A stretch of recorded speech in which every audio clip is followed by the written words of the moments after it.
Okay, I'm so excited to be here with you all.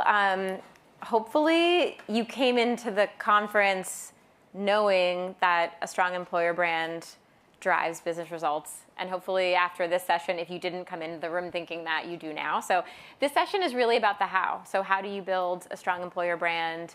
How do you leverage it to drive business results? How do you sustain a focus on it in a moment where there's a lot of uncertainty and challenges politically and socially? So I'm here with Sarah Walker. She's the Chief People Officer of the Long-Term Stock Exchange.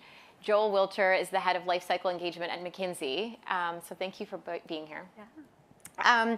Okay, so I'm going to start with you, Joel. McKinsey is such a recognizable employer brand, and you're known for focusing on the entire life cycle, from being an accelerator for junior talent from college campus all the way through to your strong alumni program. Mm-hmm. So can you share with us the investments that you're making and continuing to make in 2025? Yeah, so we're doing a few things. One that we're really excited about is actually creating a kind of closed network, social network system to engage our alums, because we do want to really demonstrate to folks throughout the life cycle, as it were, that we are invested in their long-term professional success.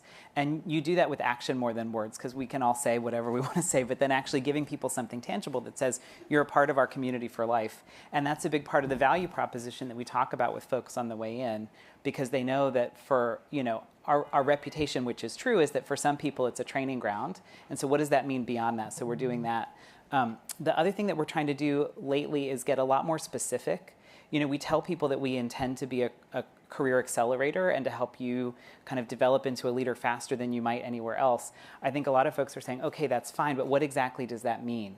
And I think, the other analogy I use is it's sort of like the Karate Kid, where, you're doing the motions every day, but you may not realize what it's building up to. And so telling folks both before they arrive and also after they have gotten here, hey, if you haven't realized it, we're putting you on a high pace of really intensive projects. And you may or may not have noticed, but that is building these skills in you that are making you readier than you might be otherwise to become a leader. So the other thing we're doing a lot of in our owned channels and also in the way we engage our current colleagues is to go from the kind of platitude level of what we aspire to deliver to actually illustrating those examples that they should be experiencing, and then testing ourselves as to whether or not we're delivering on the specific examples, not the spiritual idea. There's so many things there. So one, I love that you're connecting it to the research that we just heard, and hopefully you download the playbook too, but around career growth being a really important lever in employer brand. And then the specifics around the expectation setting is really interesting. So how do you, can you share some of the mechanics behind how you set the expectation and then how you measure that? Yeah, so one of the things that we're doing a lot now, and you'll see this on our social media channels, is kind of giving more concrete examples. So one of the ones that I loved, we have one of our partners talking about as a young associate, a senior partner coming into the room and saying, well, what did you learn? And really peppering them with questions. And that is an example of, even as an early or tenured, consultant in our world, you're expected to have a point of view and you're expected to think about what you're doing and bring that to the table. So not just saying, hey, you have a voice early on, but stories, real, understandable stories that bring that to life. And then we do a ton of surveying. So we had, it started during COVID, a weekly sentiment survey. Now we're doing it monthly. And once a month we ask, how are you feeling? And then we also ask some other question about, how are we doing on a piece of our value proposition? And so, this last month we asked, do you feel like you are developing faster than you would somewhere else? And it's got a ton of open text data, and we have this incredible team of data scientists that do natural language processing on all that input. But we dig through that to say, are we seeing examples and are we hearing feedback that reflects the kinds of experiences we expect people to have? And if we are, then great, and we celebrate those. And if we're not, then either we're not delivering them or people are not realizing that we're delivering them. And so then we do more storytelling, if it's the latter, to say, hey, you may not have caught the wax on, wax off experience you're having, but here's what that has looked like for some of our colleagues. And then in some cases, people have the reflection of, yes, I actually am getting that experience now that you frame it that way. That's really interesting. Thanks for that. So Sarah, you, those not familiar with the Long-Term Stock Exchange, can you share a little bit about the companies that are listed on the Long-Term Stock Exchange? So to share a little bit more, so the Long-Term Stock Exchange was based off of many years of research and data that they looked at what are the behaviors that durable long-term companies, they withstood many changes in the political landscape over time. And what did they do? And so they narrowed it down to 5 behaviors, which later became long-term stock exchanges listed principles.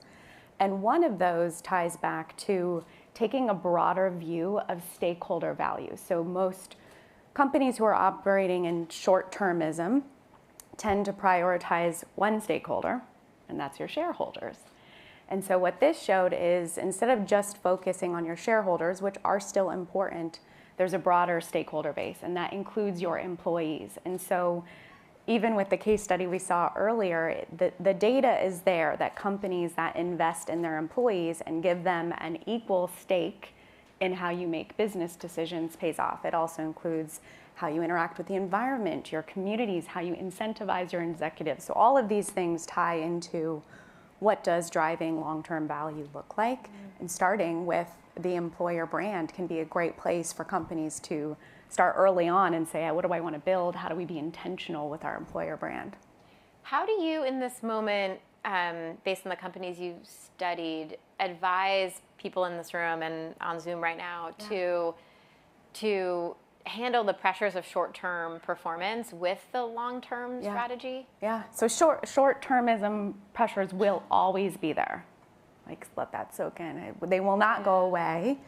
And if it's not something, it's going to be the next quarter. And so how do you help educate your leaders on making sure you have priorities that stay in place, but MVP, right? So being more nimble to be able to test strategies and not be so attached to them that then the next quarter you're walking something back. And so the more you can fluctuate during these times, but staying true, again, when you look at the research, companies who have stayed true to their company culture, their commitments, how that brand looks and feels sort of when no one's looking, do end up outperforming the ones who whiplash with whatever's happening in the economy. Like, oh, you know what, take that down off our website. Let's put something different on there. And guess what? A few years later, someone will notice that they've made that shift. So being very intentional about what you're putting out there. That's an important note in 2025 that people will notice later what the decisions we're making short term now. That's right. Based on the companies that you've listed, what are some practices or strategies that they've employed that you would maybe recommend people in this room think about adopting? So one of our companies that's listed on LTSE is ThreadUp.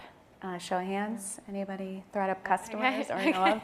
Okay, so ThreadUp is really on a mission to inspire secondhand shopping, right? And so from the beginning, there is a mission-oriented vision of what the company can do. So then when they've spent many years defining and redefining their employer brand, they tested a 4-day work week. And it was a pilot, and so many people might on the surface say, that's just an employer brand tactic, right? So it's a perk that employees get, but it's also, they were able to understand, well, how does that tie back to our business?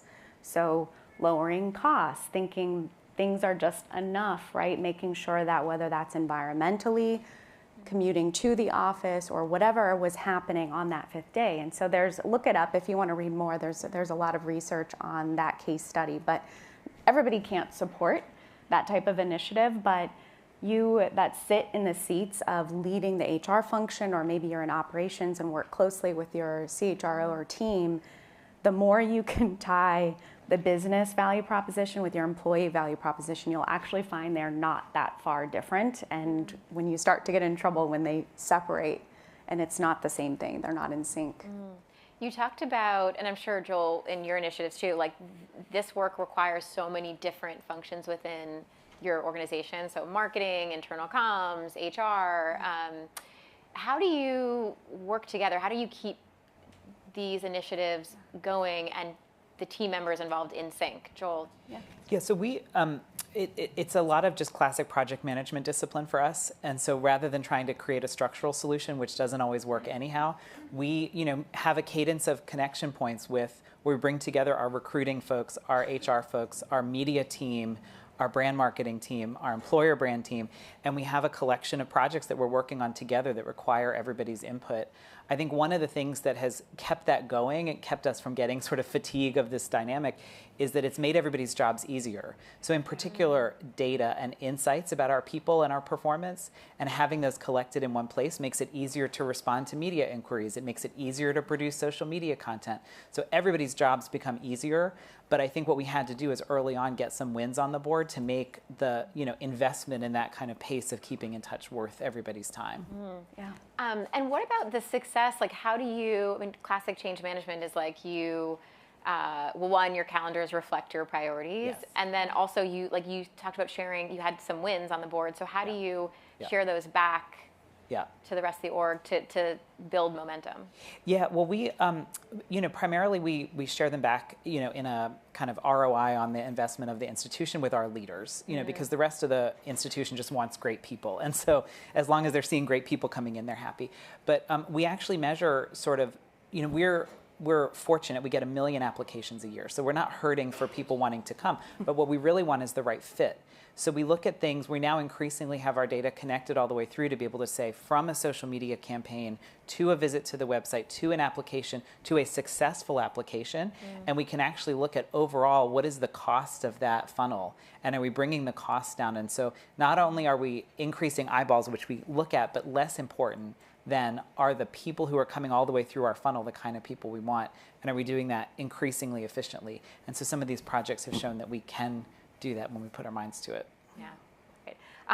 Okay, so we talked earlier about so much uncertainty. So I think also top of mind for many people is like, these all sound like great initiatives. I really want to focus on them, but I have a lot of pressure from the C-suite or the board to focus on other things. Or I feel like I can't talk about people-centric leadership practices right now in this moment. So given all of those challenges, I mean, how do you advise people to move these initiatives forward? Because they're so important, as we all know, but how do you move them forward? I think the shortest version for me is I very rarely suggest people initiatives for the sake of people.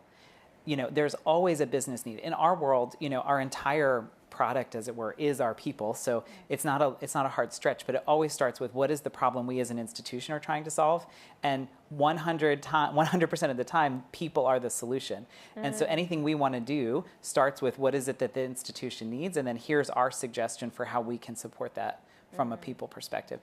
Never go into a conversation saying, hey, I think we should do this because our people would think it's nifty. Yeah. And Sarah, how about you? How do you stay, consistent on employer brand while responding to the macroeconomic conditions? Yeah, I think one of the best places to start, and you all can do this exercise, your website, your careers page is your storefront, essentially. And so go to LinkedIn and read one of your job postings for your company, and then go to your website and see if it matches. And there are some companies that it's flawless. It's this, what you're reading, and it's like, we're this coolest, greatest company. And then you go, and the pictures of everybody are suits and ties. And so you start to know, like, okay, something is off here from recruiting, from our employer value proposition versus what the marketing team is doing. And so being able to case study that. LTSC just recently had an offsite. Shout out to Offsite, our vendor who helped us with it. Oh, they're here somewhere. They're here, yeah, over there. Oh, hi. And the location of the offsite was very intentional. And think about, so long-term stock exchange, from the early conversations, anybody we talk to, I'm very upfront about our brand. We're cool, but we're not that cool. We're fun, but we're not that fun. We're a stock exchange and we're a startup. And so starting to get really clear and naming it, the venue we picked, I couldn't tell you how many people were like, this fits us. It's like a little bit formal, but it's a little bit fun. And so the more you can bring these, a side-by-side image, your JD and your website, that is a business initiative. It is not for the employees because they think they will like it. And so the more data, this study that just came out, that will attract your leaders and tie it back to what does that do for the business, not just your employees. Thank you. That's so great. You gave us so much to think about and start working on tomorrow. Joel and Sarah, thank you so much. Thank you all. Yes.